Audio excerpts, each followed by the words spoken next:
So now let's see how we can work around with columns block inside of wordpress.com. So in order to go ahead and work around with the columns block, you need to go ahead over here and click on the plus button that actually pops up when you hover around right here. So once you go ahead and do that, you can go ahead and type in columns right here, just like this, and then the columns block will appear. So once you go ahead and do that, you can see that there's various types of columns block that appear right here. You can also go ahead and select out one column, and here you can see that in this section, you got 3 columns right here.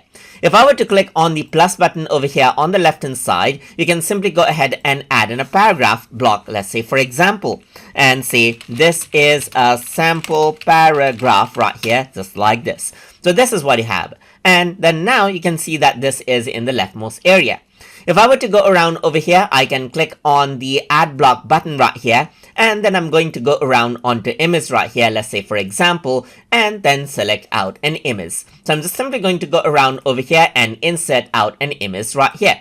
So now if I were to go around onto the right hand side, you can click on the plus button again right here, and then let's say for example, select a button right here, just like this. So you can go ahead and in the columns block, you can go ahead and add in different blocks as you want. So you can see that you can go ahead and rearrange this out right here, just like this as well. So that is what you have, and you can go ahead and change it out into wide width. You can go around onto full width and so forth right here, just like this. So apart from that, you can also align it to the middle, align the elements to the bottom and so forth as well.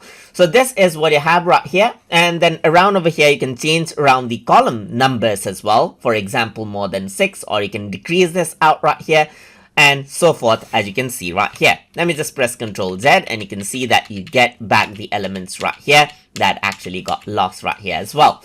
So now you can see that this is tagged out, and you can also see other settings, like for example you can go ahead and select out different styles for it. Like you can select rounded right here, you can change around the margin right here, just like this, and you can change around the borders right here, just like this as well, and change around the radius just like this as well. So this is what you have, and you can also go ahead and add in, let's say for example, filters to this. So you can go around over here onto, let's say for example, onto filters, let's say for example, over here, and choose the color of the filter right here, and this is the final output that you get.